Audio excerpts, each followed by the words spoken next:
इस वीडियो में हम लोग डिस्कस करने वाले हैं how to cancel the GST registration. जी हाँ, अगर आप जीएसटी को कैंसिल करना चाहते हैं, सरेंडर करना चाहते हैं, तो क्या रीज़न की वजह से आप कर सकते हो, क्या क्या डॉक्यूमेंट चाहिए होते हैं, कितनी फीस लगती है, ऑनलाइन इसका पूरा स्टेप बाय स्टेप आपको प्रोसीजर बताऊंगा।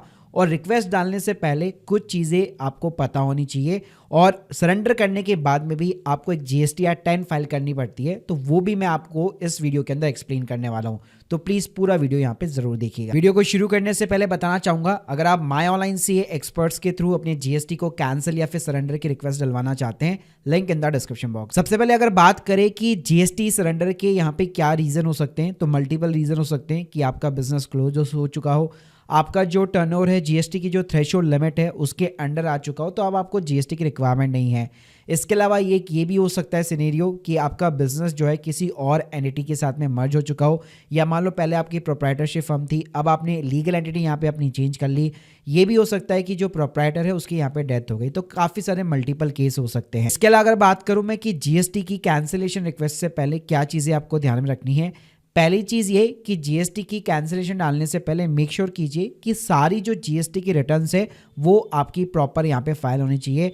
फिर चाहे GSTR 1 की बात हो रही है या फिर GSTR 3B की, सारी यहाँ पे फाइल होनी चाहिए। इवन अगर आपका कोई बिजनेस भी नहीं है, नील बिजनेस है, कोई आपने ट्रांजेक्शन भी नहीं किए, तो स्टिल आपको नील की रिटर्न्स यहाँ पे फाइल करनी पड़ेगी।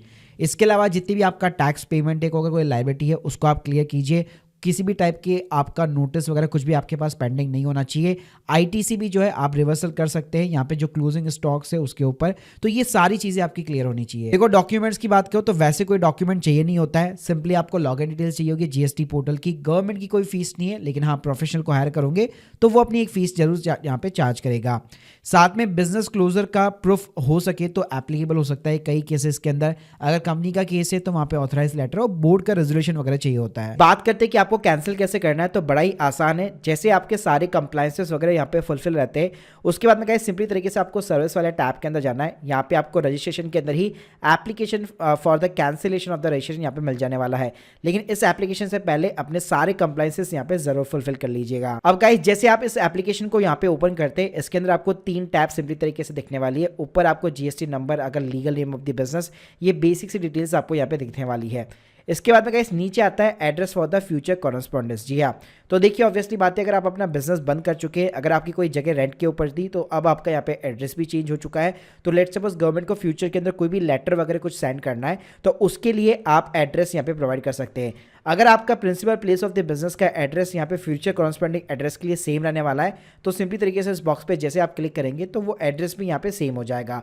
बाकी कोई डिफरेंट एड्रेस डालना चाहते हो तो वो भी आप यहाँ पे इंसर्ट कर सकते हो। उसके बाद में गाइस यहाँ पे मेन आता है हमारा रीजन फॉर द कैंसिलेशन। जी हाँ, कि आखिर आप अपने GST को कैंसिल क्यों करना चाहते हो। तो यहाँ पे आपको मल्टीपल टाइप के रीजंस मिलने वाले हैं। मेनली जो मोस्ट पॉपुलर रीजन होता है कि हमारा जो बिजनेस है वो यहाँ पे बंद हो चुका है, क्लोजर ऑफ द बिजनेस हो चुका है, तो सिंपली तरीके से आप वो सेलेक्ट कर सकते हो। अगर लेट्स सपोज अगर आप अपनी प्रोप्राइटरशिप फर्म से कोई कंपनी के अंदर कन्वर्ट कर रहे हो, ठीक है, तो उस केस में भी आप यहाँ पे ये वाला दूसरा वाला रीजन यहाँ पे सेलेक्ट कर सकते हो, और अपना जितना भी टैक्सेस वगैरह का जो क्रेडिट वगैरह है उसको आप ट्रांसफर वगैरह भी कर सकते हो।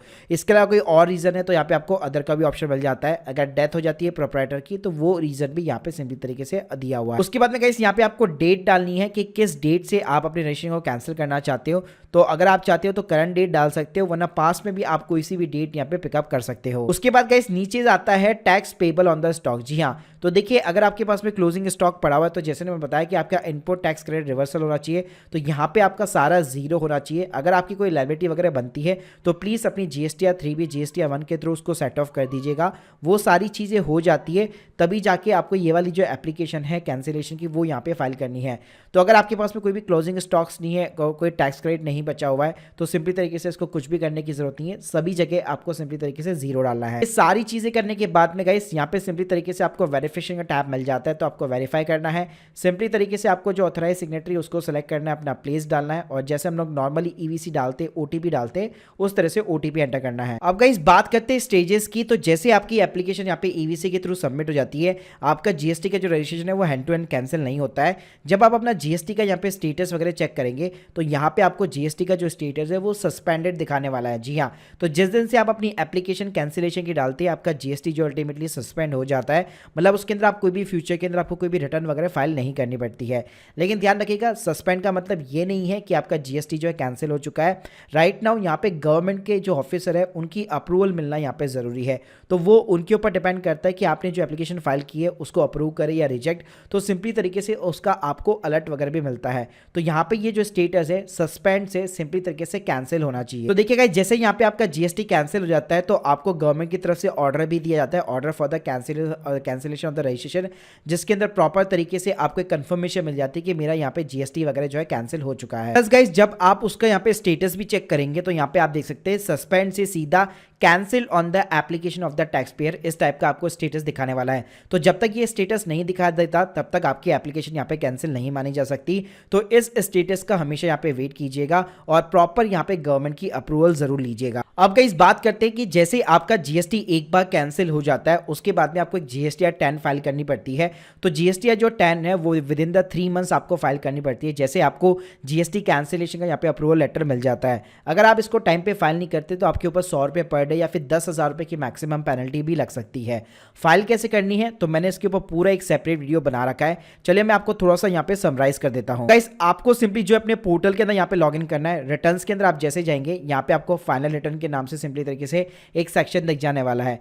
फिर गाइस यहाँ पे नीचे आपको ड्यू डेट दिख जाएगी। तो जैसे बताया कि जैसे आपका अप्रूवल लेटर आता है उसके विद इन द 3 मंथ्स आपको ये फाइल करनी पड़ती है। तो यहाँ पे आप देख सकते हैं विद इन द 3 मंथ्स की यहाँ पे ड्यू डेट सिंपली तरीके से आपको मिल जाने वाली है। अब गाइस कुछ नहीं करना, यहाँ पे आप प्रिपेयर ऑनलाइन और ऑफलाइन दोनों तरीके से कर सकते हैं। तो अगर आप अपने क्लोजिंग जो भी आपकी क्रेडिट्स वगैरह है उसको अगर आप पास वगैरह जो है करना चाहते हैं तो आप ऑनलाइन तरीके से कर सकते हैं अप टू 500 रिकॉर्ड्स तक।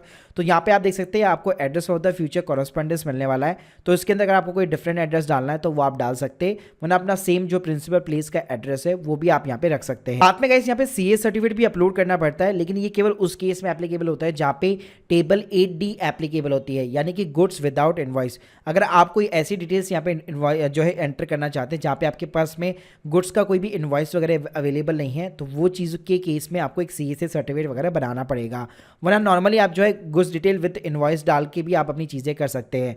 लेकिन अगर आप मान लीजिए एक छोटा सा बिजनेस है, अगर आप क्लोज ऑलरेडी कर चुके हैं, सबको सारी चीज़ें सेट हो चुकी है, तो ये डिटेल्स अगर आपके पास में नहीं है, एप्लीकेबल ही नहीं होती, तो आपको सारी चीज़ें यहाँ पे ब्लैंक छोड़नी और कुछ भी नहीं करना। उसके बाद में गाइस ये आपका जो थर्ड कॉलम है वो भी यहाँ पे बेसिकली ओपन हो जाता है। जैसे आप 2 कॉलम को सिंपली तरीके से कंफर्म करते हो तो यहाँ पे आपका जो टैक्स पेमेंट का कॉलम है वो सिंपली तरीके से वहाँ पे आपकी टैक्स लायबिलिटी दिखाएगा। तो ऑब्वियसली बात है, अगर आपने फर्स्ट 2 कॉलम के अंदर कुछ नहीं डाला तो ये आपको 0 दिखाने वाला है। और यहाँ पे भी यार अपना एक ईवीसी डाल करके सिंपली तरीके से आप अपनी जीएसटीआर 10 जो है सबमिट कर सकते हो। बाकी गाइस अगर आपके पास में यहाँ पे स्टॉक्स और गुड्स के डिटेल्स वगैरह पड़ी हुई तो कैसे इंसर्ट करनी है तो इस वीडियो को भी आप चेकआउट कर सकते हो, लिंक आपको डिस्क्रिप्शन बॉक्स के अंदर प्रोवाइड कर दूंगा। So guys hope you like this video, please subscribe channel. अगर गाइस आप लोग माय ऑनलाइन सीए से सर्विसेज लेना चाहते हो अपने जीएसटी कैंसिलेशन के रिगार्डिंग तो लिंक मैंने ऑलरेडी डिस्क्रिप्शन बॉक्स में प्रोवाइड कर रखी है। Thank you guys, thank you very much.